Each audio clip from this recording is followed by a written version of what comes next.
Hello, everybody. Mr.G here with an exciting news. So, you guys probably already know by now that before I was a YouTuber, I ran an art channel on an art website where I just posted art that responded to Death Battle, by taking the matchups and making them friends. Now, I've told that story 1,000 times, but there's actually a missing piece of the puzzle here. Before I made those art pieces, I actually struggled to figure out what I would do as an artist. So before I became an artist, I was a versus debater. Yeah, plot twist of the century right here. The guy who constantly rants about how stupid versus debating and how toxic the community is while simultaneously calling other people toxic while failing to realize their own toxicity. Yeah, I was one of those guys.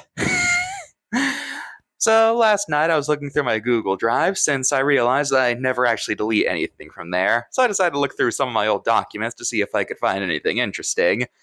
And I found my original versus debating documents. That's right. And I'm going to share them with you today. Okay, so before we begin, I was not a versus debater in the traditional sense. I looked at a character, then another character, then have them fought. Instead, I did prehistoric animals and mythology. That's what I did. So yeah, you guys are probably itching to see how I versus debated. So let's get into this, starting with the prehistoric one, which I called prehistoric pit fight. Yeah, back then I had an issue of feeling that every title had to be alliterative in some way. So, yeah, basically everything I wrote back then had an alliterative title because I just thought that's what you had to do. Pit fight. That's what I called it. So yeah, let's look through these, see if I agree with them, or see if I made weird stretches of logic just to get the winner I wanted. Should be fun. Let's start with episode numero uno. Now, these all follow the same structure. An intro, a brief rundown on the combatants and fight, and then my reasoning as to why they won the fight. So, here's episode 1, biggest of the big, Giganotosaurus versus Spinosaurus. It should be interesting. Alright, here we go. Basically, the theme here is that they're two of the biggest theropod dinosaurs. I'm going to skip over the beginning since it's just very basic facts that I'm pretty sure even the most casual paleo fan knows, so let's just get to the fight. The two theropods stared at each other in the beaming Egyptian sunlight. The Giganotosaurus let out a sort of screech at the Spino, who gave him one in return. The two titans then ran at each other. The Spino slashed its claws across the side of the giant, which shrieked in pain. It was now super angry and bit right into the side of the Spino, tearing a chunk of flesh off. The Spino screamed in pain and bit onto the giant's neck, and used its arms to keep it in place. But that wasn't enough, and the Gigantosaurus escaped its grip while losing some of its skin and bit right into the side of the Spino's neck, causing a massive flesh wound. Spinosaurus now had trouble keeping conscious while the blood it was losing, and as one final desperate attack, slashed his claws against the giant's face. This didn't slow him down, though, as it bashed its head against the side of the Spino, forcing it down, whereupon it bit hard into the Spino's neck, killing it almost instantly, as the Spino let out one last screech before it died, leaving the Giganotosaurus with a big corpse to feed on. Alright, now here's what I had to say about it. Now, like most dinosaur fights, this one is purely speculative as to who the winner would be, but the reason I feel Gigant would win is for a few reasons. One is that while Spinosaurus is technically larger, Giganotosaurus is faster and more agile. Oh, that's a pretty good point. Secondly, Spinosaurus was designed for hunting fish, while Giganotosaurus was built more for hunting other dinosaurs. It's actually pretty sound logic there. And then I just do a disclaimer about how this is my opinion, and if you disagree with me, we can talk about it. So, yeah. Alright, that wasn't so bad, and I think I gave pretty good reasons as to why I think the victor would have won, so let's move on to episode 2. Alright, next up, episode 2. I didn't give this one a title. I guess only episode 1 got a title. Oh well. This one is Ankylosaurus versus Stegosaurus. Let's go. The two tank-like reptiles looked at each other with hate in their eyes. I'm so- What?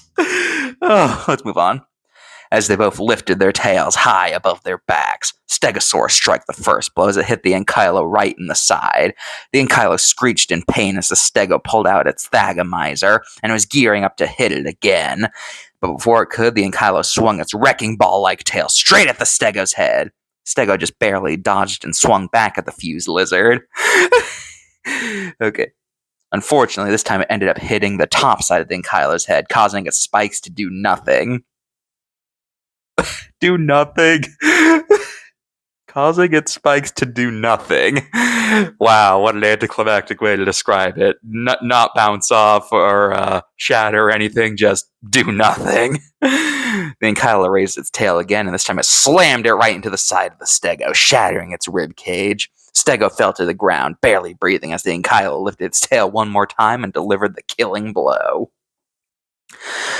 Analysis. Just like all the fights on the show, blah blah blah, purely speculative, blah blah blah, Ankylo's victory. One, Ankylosaurus had much better defense that'd be hard for most animals to get through unless they got creative. Was I calling Stegosaurus stupid there as a point? I genuinely don't know what I was going for there with that whole get creative thing. Two, the tail club of Ankylosaurus is the much better weapon in this scenario, as it would be very hard for the Stegosaurus to get its spikes into the Ankylo's fleshy underside. But like always, this is just blah blah blah, my opinion, blah blah blah. Oh yeah, I forgot to mention last time, but at the end of all of these it said if enough people disagreed I would do a rematch, so yeah. Alright, this one, yeah, I still agree with that, because Stegosaurus was really designed for fighting animals larger than it, so its tail spikes would actually be effective.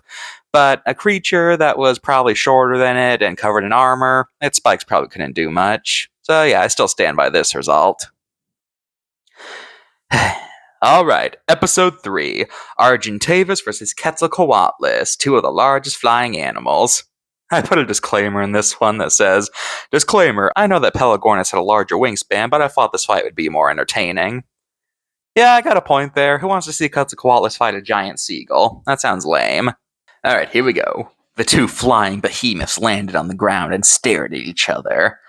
The pterosaur launched itself at the bird, and the bird launched itself to the sky, where the two started circling around each other, waiting to strike. The Ketz flew right towards the bird and tried to peck at it, but the bird evaded its attack and managed to dig its claws into the hips of the Quetzal, who in response quickly pecked its beak down the back of the bird, inflicting some serious wounds on the bird and prompting it to let go. Wait, what? Oh, wait, what? So, what happened there? Into the hips and what latched onto the hips, and the Quetzal managed to bring its beak all the way down there, and it was painful? How does that work? I guess they did have long necks, but still, that's a weird thing to whatever. Anyway, the Argentavis flew higher in the sky while the Quetz was being flung down, and when it wasn't looking, the bird dive-bombed right into the Ketz and landed right on its spine and dug its sharp talons right into its flesh. The Ketz lost control of its flight and started flying around directionlessly, trying to shake it off. But it wasn't working. The bird then lifted off with one big flap of its wing, tearing off chunks of its back. Now, the Ketz was very disoriented, and the bird used this as an opportunity and quickly lunged towards the long neck and used its claws and beak, managed to puncture a hole in its neck where the Ketz was killed almost instantly, as its body fell pathetically to the ground. Alright, now here's my reasoning. 1. Argentavis was much better adapted at fighting, whereas Ketz pretty much only ate things that didn't put up much of a fight. What is that based on? They're both dead. How do we know what specific prey they went after? Secondly, Argentavis had a lot more tools than Ketz, which really only had its beak, so there wasn't a lot it could have done here. Finally, Argentavis was a better flyer than Ketz. You sure about that? Because Argentavises were related to vultures, which are known for being poor flyers, so, Anyway, Ketz was more like a modern game bird. They could fly, but more of their time was spent on the ground. What is this based on here? You know, to be honest, I barely actually researched Argentavis for this. I was basically going off what I knew about it from Ark. I'm not kidding. That's where I got the whole better flyer thing from. Yeah. This one, I don't know if I stand by it, because my reasoning was kind of weird at some places, based on nothingness. Alright. Episode 4, Direwolf versus Hyenodon. In this episode, we look at a fight between two animals who filled the same role modern wolves do. Okay, I guess that's the connection. Alright. The two animals started walking around each other. Both of them were waiting for their opponent to make the first move. Then they stopped for a bit. Both of them ran at each other and attempted to bite their opponent's neck. The two stepped back from each other, growling, and the direwolf took a swipe at the hyenodon, leaving a noticeable mark on its face. Hyenodon got annoyed. Just not angry, just annoyed. That's really the emotion you're feeling there after you got a claw mark on your face. And jumped at the wolf, and the two started trying to bite each other again. But this time the wolf managed to get its... Und? U-N-D is what I wrote there. Und. What was I even trying to write there? Anyway, whatever its und is, the hyenodon's shoulder was its target, and then it started shaking its head and managed to rip off a piece of flesh. Hyenodon howled in pain, and while the wolf was dropping the meat, What? While the wolf was dropping the meat... While the wolf was dropping the meat! Yeah, that was a necessary detail to include. Hyenodon jumped right, sat the wolf. It's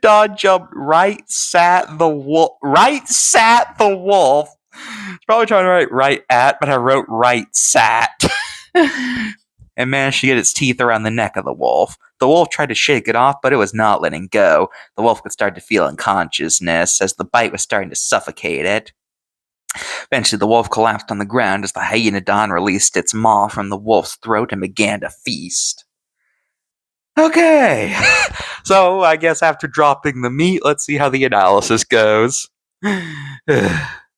I feel as though Hyenodon would win for one simple reason, which is while dire wolves had thick necks like modern wolves, it would ultimately be useless as Hyenodon had a very powerful bite force and teeth that were designed for tearing into flesh. Okay, I guess that's my reason for Hyenodon winning. I don't know what to add there, and I don't even know if that's how that would work. So, yeah, this is another one where I'm not sure how to feel about the result. Let's just move on to the next one, which is, oh boy. Let's just say I wrote this with, well, you know how versus debaters are supposed to be unbiased when they do this? I was not unbiased when I wrote this.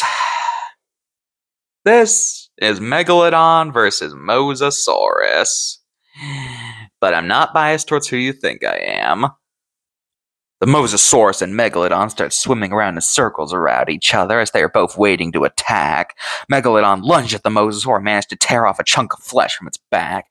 Mosasaur retaliated by snapping at the Megalodon. The shark was moving around too quickly, but it did manage to grab the edge of its tail and managed to rip off a piece of it. Megalodon then flipped around and lunged at the Mosasaur, this time managing to rip off one of its thigh fins. That was a weirdly difficult thing to say. Now, the Mosasaur was angry and managed to latch its teeth onto the side of the huge shark and inflicted a huge flesh wound. Shark was now bleeding out at a quick pace, and in one final desperate attack, it tried to lunge at the Mosasaur's neck. But before it could, the Mosasaur turned to face the shark and then jolted downward, dodging the shark's attack. While the shark was getting reoriented, the Mosasaur immediately snapped down on the back of the shark and ripped off another chunk of flesh. The shark then succumbed to its injuries and died as its corpse sunk lifelessly to the ocean floor. Oh boy. So in the analysis section, I go on this big rant about how it was hard to pick a winner, and this is probably going to be my most controversial decision. Anyway, here's what I wrote. Hear me out. I think Mosasaurus would win for one simple reason. While Megalodon was adapted to hunting whales, those were baleen whales that were either equal in size or smaller than Megalodon, and baleen whales aren't known for putting up much of a fight, so when confronted with a creature that was not only bigger but could actually put up a fight, it wouldn't have much in terms of defense. Wow. Great logic. It's not like, we have fossil evidence of a whale with sharp teeth that would have very much been Megalodon's equal in some scenarios. No, Megalodon was completely unopposed, so it was lacking any sort of fighting experience. Yeah, that. Yeah. Yeah. Yeah, I just kind of wanted Megalodon to lose since I was tired of everyone treating it like an unstoppable killing machine. So that was my entire motivation, and I just kind of made up a reason without elaborating much. Yeah, I definitely do not agree with that position nowadays that Megalodon had no opponent, so it wouldn't win because, Leviathan exists. This one, yeah, I do not stand by it anymore because that is the dumbest reason I've ever given for one of these things. Well, maybe. I haven't reread the others in years, so maybe we'll find something dumber. Alright, next up, Gastornis versus Forest Rakos, the fight between the two most famous extinct flightless birds. What about dodos? Or moas? Or the elephant bird? Whatever. Alright, here we go. The two birds were not happy to see each other, and they started puffing up their feathers in order to scare the other away. But it wasn't working, so the terror bird charged at the Gastornis, who kicked the bird right in the chest. The terror bird was knocked back a bit, but otherwise was fine, and responded by kicking the Gastornis right across the side, leaving a nasty mark. Then started pecking at the Gastornis all around its body, to which the Gastornis responded by biting its wing. Terror bird shrieked as the bill of the Gastornis managed to snap through the wing bone. Now enraged, the terror bird lunged right at the neck of the Gastornis and started shoving it around until it finally managed to get the Gastornis down on the ground, whereupon it unleashed a combination of stomps and pecks, before finishing off with one last powerful bite to the neck, killing the Gastornis almost instantly. Alright, analysis. Here's the reasons why I think Forest Rakos would win. For one, Forest Rakos was bigger and faster than Gastornis, which, while his previous fighters such as Spinosaurus and Megalodon showed that being bigger or faster doesn't guarantee victory, the fact that those traits are together is a deadly combo. Secondly, Forest Rakos had a combination of a hooked beak and sharp talons that, well, with it being a carnivore, while Gastornis was more blunt and feet nowhere near as sharp, being an herbivore. So Forest Rakos also had better weapons. Whew. That wasn't the worst reasoning in the world. Yeah, I could see myself standing by this. Yeah. Alright, next up, and we got a three-way fight. I even say it in the video. I mean, document. These weren't videos. I literally just uploaded the scripts online. Never animated these. Anyway, this is Deinosuchus versus Sarcosuchus versus Purosaurus. Oh yeah, let's see this. The crocodilians all looked at each other angrily before they all slid into the lake to start the fight for real. Sarco immediately went for the lunge and attacked the Deinosuchus on its side, but the thrashing by the super croc was too much and it fell off, leaving a noticeable mark on the dino.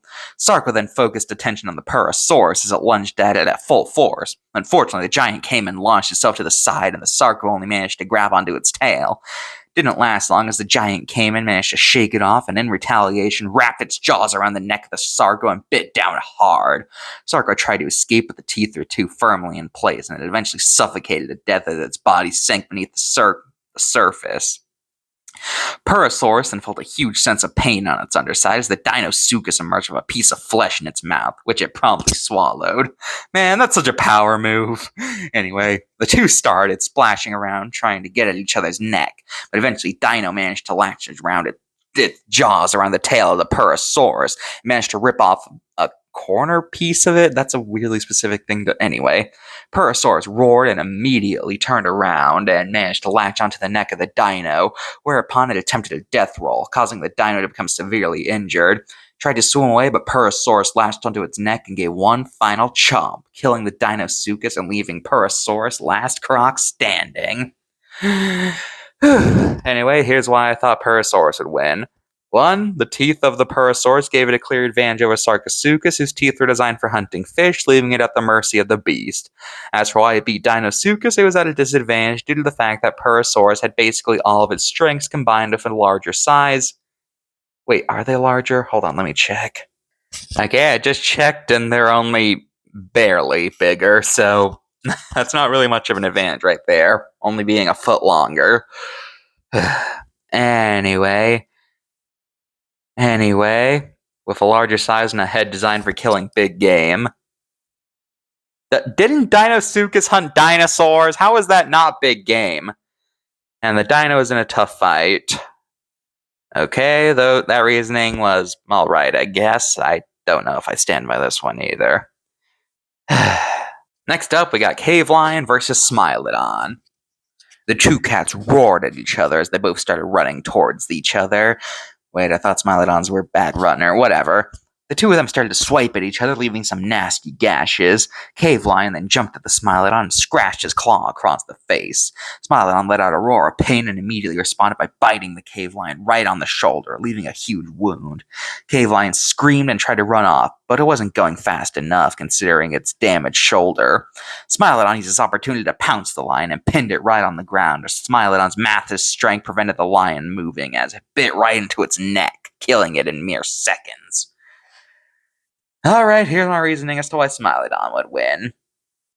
Anyway, its teeth gave it a big advantage due to being designed to puncture the toughest hide. Secondly, yes, Cave Lion has been proven to hunt bears. Those bears were either cubs or were in a state that made them weak, so trying to fight a Smilodon, which is basically a bear in a cat's body that was in its prime and perfectly healthy, would not be an easy fight to win.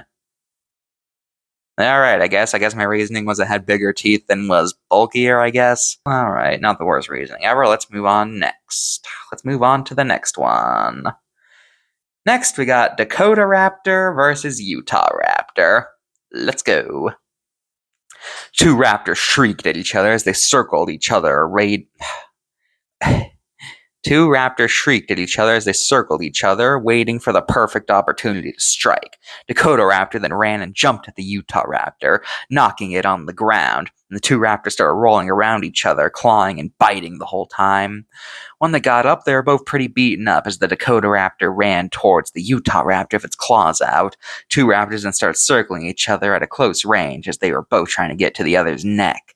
Dakota Raptor then jumped again, and once again the two started to roll around. This time, Utah Raptor managed to pin Dakota Raptor down, and before it could escape, it plunged its killing claw right into the throat, causing the Dakota Raptor to asphyxiate right before the Utah Raptor finished off with a huge bite to the neck, killing it almost instantly.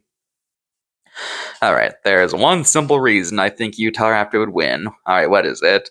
Similarly to last time with Smilodon, Utah Raptor not only had a size advantage, but also a weapon advantage, with its hand claw being better designed for attacking than Dakota Raptor. How did I decide that? Like, what is this based on? What? Okay, then. I better weapon. How did I decide that? Alright, here's the last one. Iguanodon versus Plateosaurus. Wow, what a thrilling combo. If you're wondering the connection, it's because they both have claw hands and, I guess, spikes or something. Yeah. The two dinosaurs stared at each other, anticipating an attack from each other. Plateosaurus walked over to the Iguanodon and slashed across the face. What? Did it just walk up and Iguanodon was like, what are you doing? And it was just like, slap. Iguanodon roared, brought his thumb spike out, and started stabbing him at the Plateosaurus. In turn, Plateosaurus also brought out its thumb spikes, and the two started jabbing at each other, trying to aim for the neck. Until the Plateosaurus managed to scrape its claw against the Iguanodon's side, leaving a very noticeable mark on the... Why do I keep writing that? Why is it every fight I have to clarify that it left a noticeable mark? Why do I keep writing that?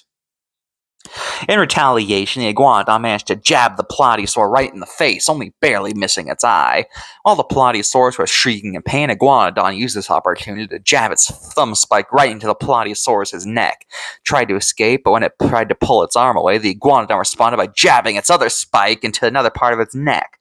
Iguanodon then dug its spikes even deeper into the neck of the Plateosaur and held him there until the long neck finally fell over dead.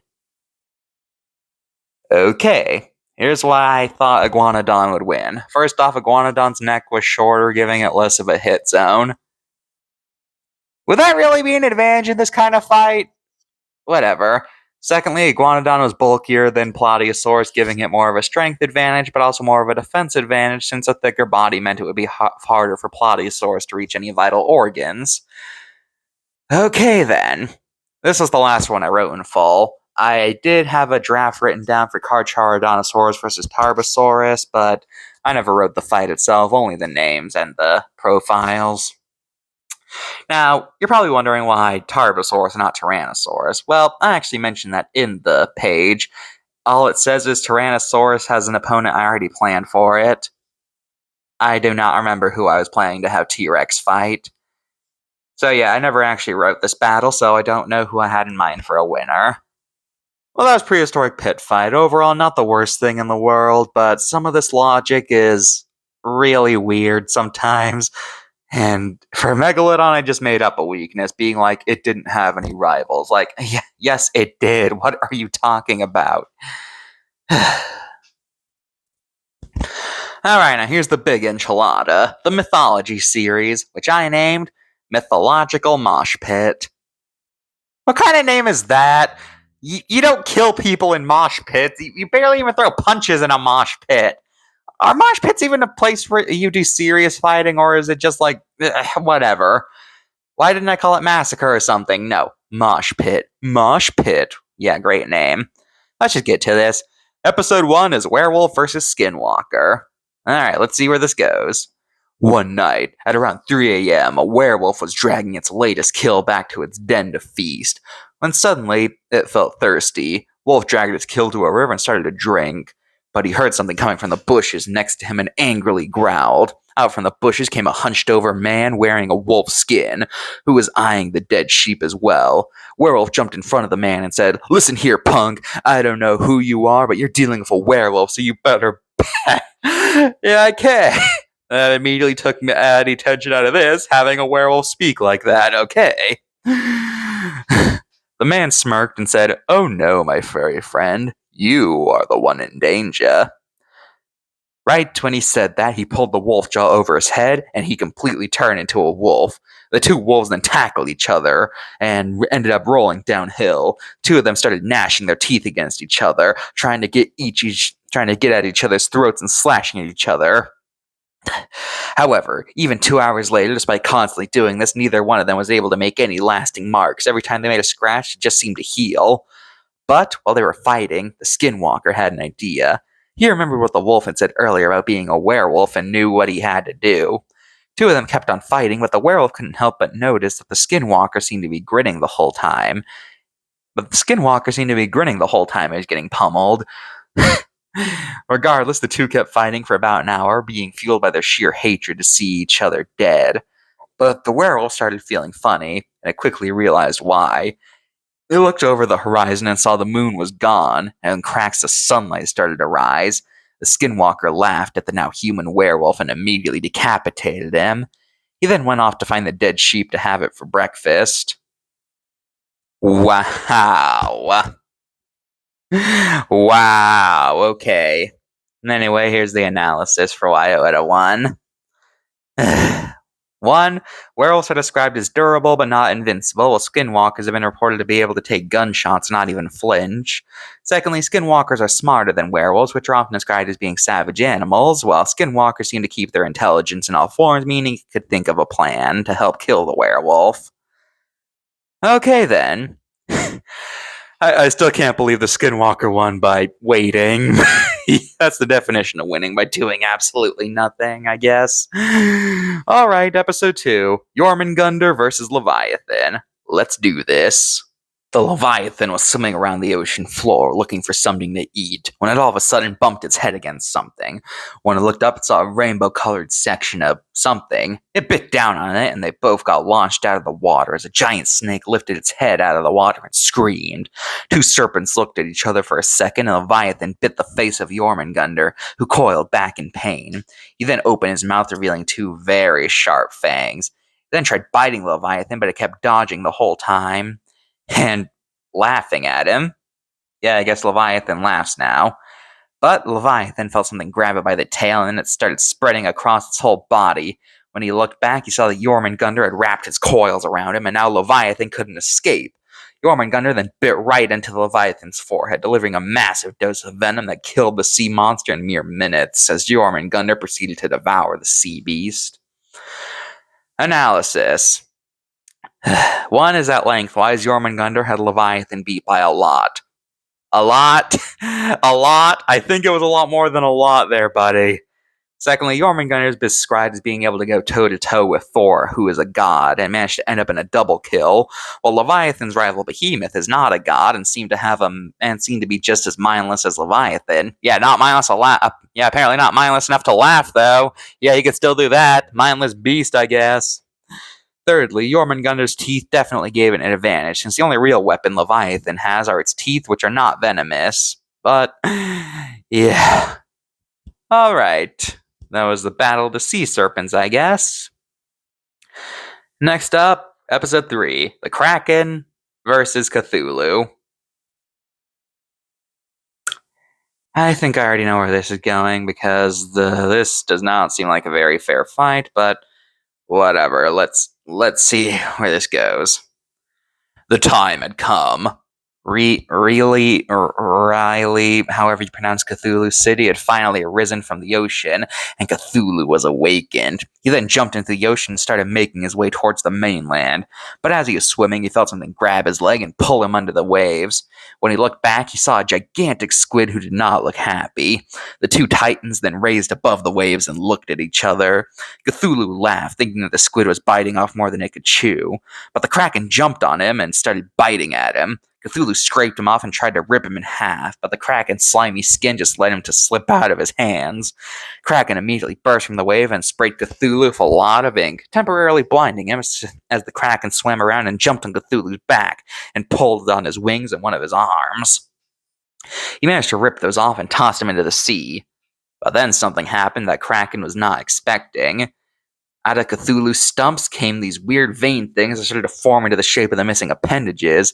Then a layer of skin covered them, and Cthulhu looked as though nothing had ever happened to him. Kraken realized this was too much to handle and tried swimming away, but then he felt something in his brain telling him he didn't want to leave. So he swam over to Cthulhu and just stood there, as Cthulhu raised one of his claws and plunged into the Kraken's eye, where he dug around and pulled it out. He then ripped out the Kraken's brain, killing the squid instantly. Cthulhu picked up the corpse and ripped off each tentacle one by one, devouring them like a chicken on a stick. That's really the analogy I used here.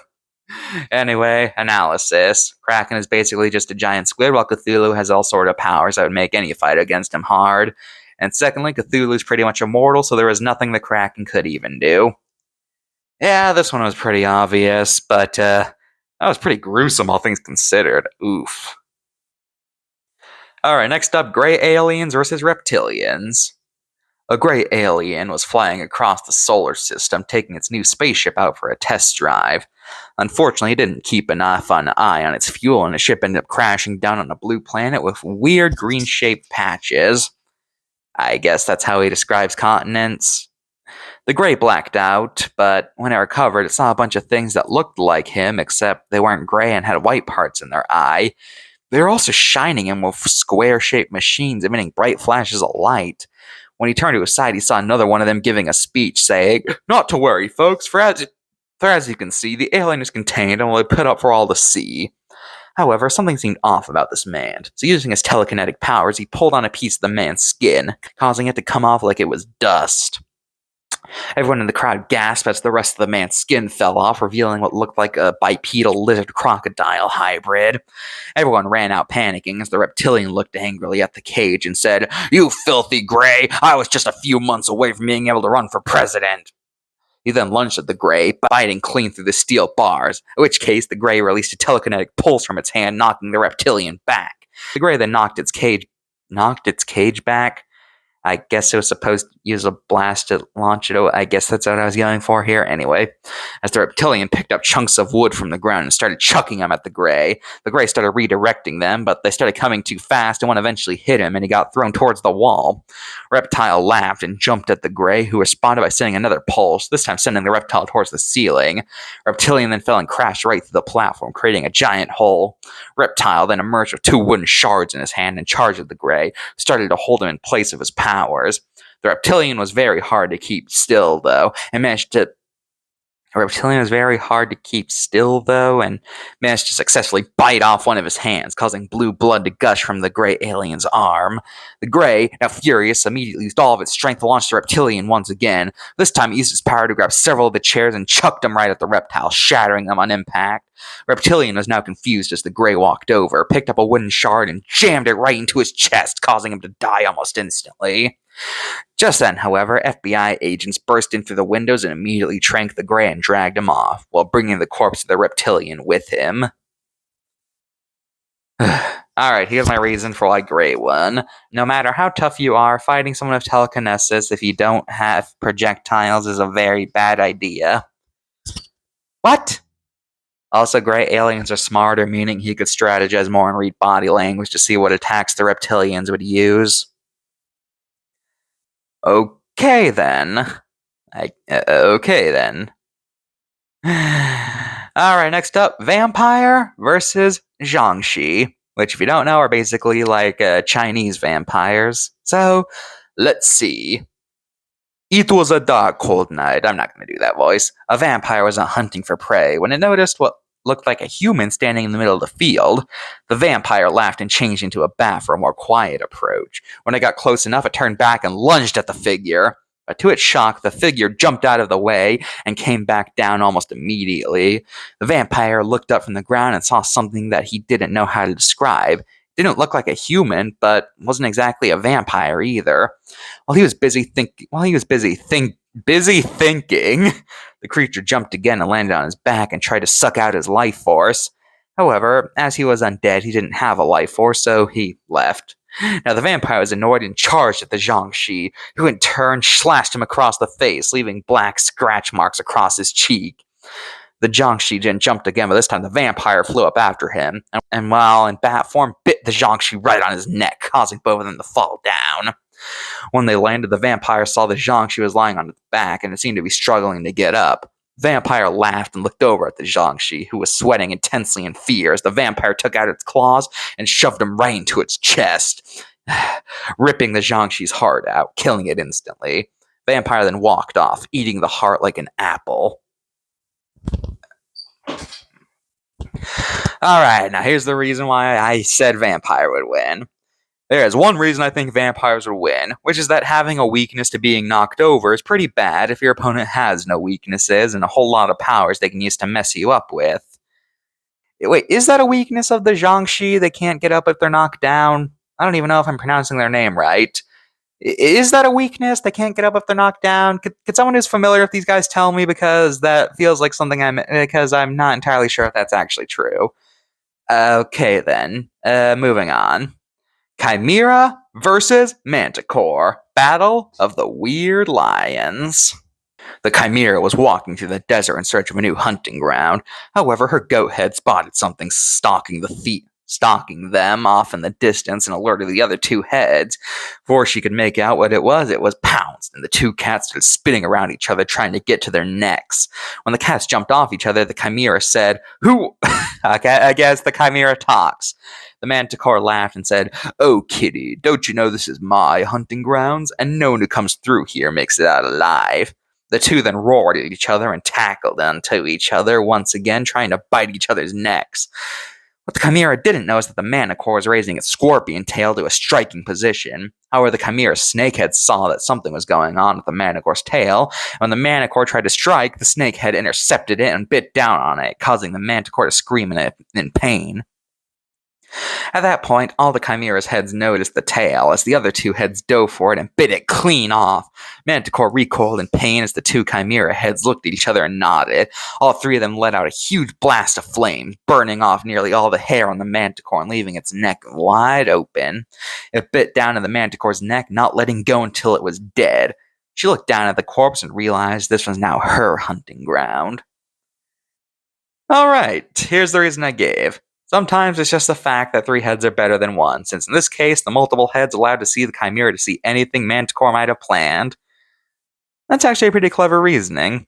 Secondly, having the ability to shoot multiple fire blasts at once is an ability that would make most fights easier. Alright, that was actually pretty decent, and the reasoning was actually pretty solid. Alright, next up, Cerberus versus Fenrir. Alright. It was a seemingly normal day when all of a sudden something happened in the underworld that caused Fenrir's chains to fall off. He pulled the sword from his mouth and started running towards the surface when all of a sudden a three-headed dog ran in right in front of him and started growling angrily. "Get out of my way, mutt, I have work to do," Fenrir said. Again, why are these guys always talking? But Cerberus said nothing and just jumped at him, and the two started tumbling around, biting at each other. Fenrir tried to bite at the neck of Cerberus, but the three heads were hard to get past, as each head keeping him away from getting to the any other three necks. What?